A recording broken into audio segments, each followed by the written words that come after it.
سارے پہاڑوں کو ختم کر دیں، تو ظاہر ہے اس کے اندر ان چیزوں کے اندر تبدیلی تو پھر اس وجہ سے آتی ہے۔ اچھا مفتی صاحب یہ بتائیے گا کہ جس طرح بھی ہم ذکر بھی کر رہے ہیں کہ یہ انسانوں کے اعمال کے کانسیکوینسز ہوتے ہیں، لیکن اس حوالے سے ہمیں دعائیں بھی بتائی گئی ہیں، اعمال بھی بتائے گئے ہیں، اذکار بھی بتائے گئے ہیں، وہ کیا ہیں؟ جی اس میں ایسے موقع پر مختلف اعمال کی ترغیب نبی کریم صلی اللہ علیہ وسلم نے دی ہے، جیسے اللہم انی اعوذ بک من البرص والجنون والجزام، یہ بیماری سے۔ اور پھر اما جان سیدہ عائشہ رضی اللہ تعالیٰ عنہ فرماتی ہیں کہ جب آندھی یا ہوا چلتی تھی تو آپ صلی اللہ علیہ وسلم کا چہرہ مبارک تبدیل ہو جاتا تھا۔ آپ صلی اللہ علیہ وسلم یہ دعا کرتے تھے کہ اللہم اجعلھا رحمتاً والا، تو اس کو ہمارے لیے رحمت بنا، اے اللہ اس کو ہمارے لیے عذاب نہ بنا۔ تو اس موقع پر ہمیں ایک تو توبہ اور استغفار کرنا چاہیے، صلاۃ الحاجت پڑھنی چاہیے، صدقہ اور خیرات کرنی چاہیے جیسے صحابہ۔ پھر حدیث مبارکہ کے اندر آتا ہے کہ جب اعلانیہ بغاوت ہوتی ہے، اعلانیہ اللہ تعالیٰ کی نافرمانی ہوتی ہے، تو پھر جو عذاب آتا ہے تو وہ صرف گناہگاروں پر نہیں آتا، دوسرے لوگ بھی اس کے اندر شامل ہوتے ہیں۔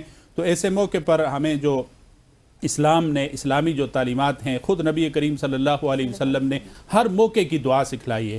اگر بیماری ہے تو اس کی بھی دعا سکھلائی ہے، پھر اگر بارش ہو رہی ہے تو اللہم اسقنا غیثا مغیثا ہنیئا مریا نافعا ولا ضارا، اے اللہ اس بارش کو ہمارے لیے نفع بخش بنا۔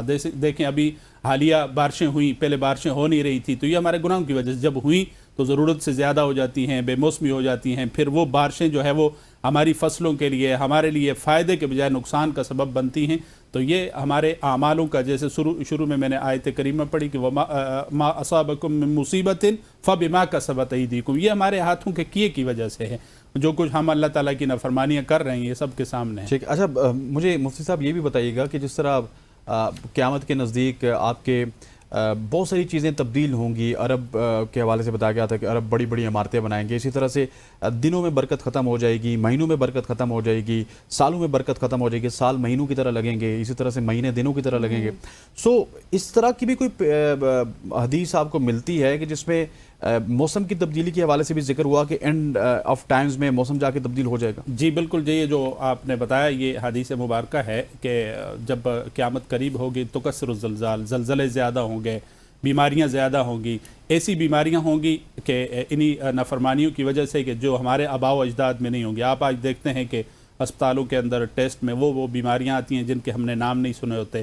اسی طرح وقت کی برکت ختم ہو جائے گی، وقت جو ہے وہ ہمارے سامنے ہے کہ یہ ساری چیزیں علامات قیامت جو ہے وہ ساری ہمارے سامنے ہے، یہ ساری چیزیں وہی ہیں، ان کی وجہ سے جو ہے وہ یہ قیامت کی علامات میں سے ہیں۔ صحیح۔ اور یاد ہے جب کووڈ بھی آیا تھا تو وہ بھی جس طرح سے صورتحال پیدا ہوئی تھی، اجتماعی دعائیں بھی لوگ کرتے ہیں، اس کا بھی اہتمام ہونا چاہیے۔ جی بالکل، اجتماعی توبہ اور استغفار ہونا چاہیے، ٹھیک ہے۔ التائب من الذنب کمن لا ذنب لہ، جب انسان توبہ کرتا ہے تو پیارے نبی کریم صلی اللہ علیہ وسلم نے فرمایا کہ گناہوں سے توبہ کرنے والا ایسا ہے کہ جیسے اس نے گناہ کیا ہی نہیں۔ اور اسی طرح آیت کریمہ کو آپ دیکھو، استغفروا ربکم انہ کان غفارا یرسل السماء علیکم مدرارا ویمددکم باموال وبنین، کہ تم استغفار کرو تو پھر اللہ تعالیٰ تمہارے اوپر تمام اپنی انعامات کی بارش کرے گا، ٹھیک ہے۔ دوسری آیت کریمہ ہے لئن شکرتم لازیدنکم ولئن کفرتم ان عذابی لشدید، شکر کرو گے تو اللہ نعمتیں زیادہ دے گا، ولئن کفرتم ان عذابی لشدید۔ تو آج ہماری کیفیت کیا ہے؟ ہم میں سے ہر کسی بندے سے اگر اس کو اللہ اچھا کھانے کے لیے دے رہا ہے، پہننے کے لیے اچھا دے رہا ہے، رہائش اچھی ہے، سب کچھ ہے، اس کے باوجود کہیں گے مزہ نہیں ہے، تو یہ اللہ کی نعمتوں کی ناقدری ہے نا۔ اللہ کہتا ہے لئن شکرتم لازیدنکم ولئن کفرتم ان عذابی لشدید، اگر ناشکری کرو گے تو میرا عذاب سخت ہے۔ ہم کھا پی کر اللہ کی ناقدری ناشکری کرتے ہیں تو پھر ہمارے اوپر یہی حالات ہیں جو ہو رہے ہیں۔ اچھا مصطفیٰ، مجھے یہ بھی بتائیے گا کہ اب اگر آنے والے دنوں کی بات کی جائے تو مونسون کا سپیل تو ابھی بھی جاری ہے، لیکن کیا کچھ ہمیں یہ کرنا چاہیے اعمال کی درستگی کے لیے؟ مطلب جو آپ کو اس وقت غلطیاں لگ رہی ہیں اس معاشرے میں، وہ غلطیاں اگر ختم ہو جائیں، جس طرح ہم آپ کی بات مان لیتے ہیں کہ اعمال کی وجہ سے ہے، تو کون کون سی ایسی سرین غلطیاں ہیں جو بطور معاشرہ ہم کر رہے ہیں؟ سب سے پہلے تو دیکھیں ہمیں توبہ و استغفار، عمومی توبہ اور استغفار کرنا چاہیے۔ پھر جیسے پہلے بھی حدیث مبارکہ میں نے بتائی کہ اعلانیہ جو نافرمانیاں ہو رہی ہیں، کھلے عام نافرمانیاں ہو رہی ہیں، ٹھیک ہے، یعنی گناہ کو گناہ سمجھا ہی نہیں جا رہا۔ ایک تو ہوتا ہے نا انسان گناہ کرتا ہے، گناہ کو گناہ سمجھتا ہے، توبہ کرتا ہے۔ ہمارے اس معاشرے میں اس وقت صورتحال یہ ہے کہ ہم گناہ کو گناہ سمجھتے ہی نہیں۔ اللہ تعالیٰ ہمیں دکھا رہے ہیں، جو لوگ کہتے ہیں کہ نہیں جی میرا جسم میری مرضی ہے، پھر اللہ تعالیٰ نے وہ نشانیاں بھی دکھائیں۔ دیکھیں کیا ہماری صورتحال ہوتی ہے کہ ہم پورے معاشرے کو پتہ نہیں ہوتا, ہمارا جسم کہیں پڑا ہوتا ہے, اس میں کیڑے پڑے ہوتے ہیں. تو یہ جیسے میں نے کہا نا فَاتَبِرُوا يَا أُولِي الْأَبْصَارِ, جیسے قرآن مجید جو ہے وہ قصہ کہانیوں کی کتاب نہیں ہے. قوم عاد, قوم سمود, قوم لوط, قوم شعیب, جتنی قوموں کا میں نے ذکر کیا, ان پر جو سزا آئی اور وہ سزا قرآن مجید کے اندر ذکر کی, یہ ہماری عبرت کے لیے. اور اس وقت بھی دیکھیں ہمارے اوپر جو عمومی عذاب نہیں آ رہا نا, ان قوموں کے اندر ایک ایک جو ہے وہ گناہ تھا. جیسے قوم شعیب کے اندر ناب تول میں کمی تھی, دیگر قوم لوط کے اندر ایک قسم کی زنا والی برائی تھی. ان قوموں کے اندر ایک ایک گناہ تھا, تو ان پر اللہ نے عذاب نازل کیا. ٹھیک ہے, وہ ختم ہو گئی, مٹ گئی. لیکن ہمارے اندر وہ ساری برائیاں ہیں. لیکن یہ تو امام الانبیاء, تاجدار انبیاء صلی اللہ علیہ وسلم کی دعا کی برکت ہے, ورنہ آج کون سی برائی ہمارے اندر نہیں ہے.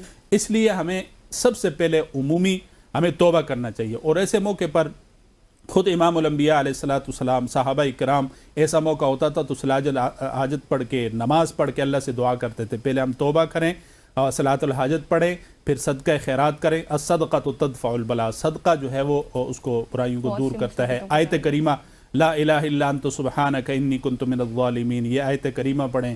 اور پھر درود شریف جو ہے وہ کثرت کے ساتھ پڑھیں. اجتماعی طور پر ہمیں توبہ کی ضرورت ہے. جب ہم توبہ کریں گے تو اللہ تعالیٰ یہ جتنی چیزیں ہیں یہ دور کر دیں گے. اور اعلانیہ اس وقت ہم مسلمان ہیں, دیکھیں ہم آزاد نہیں ہیں, وہ جو مغربی معاشرہ ہے اس کی طرح ہم آزاد نہیں ہیں, ہم اسلام کے پابند ہیں. ٹھیک ہے, ایک حدیث مبارکہ کے اندر آپ صلی اللہ علیہ وسلم نے فرمایا کہ الدنیا سجن المؤمن, یہ دنیا مومن کے لیے قید خانہ ہے, وجنت الکافر, کافر کے لیے جنت ہے. قید خانہ ہمارے لیے کس طرح ہے؟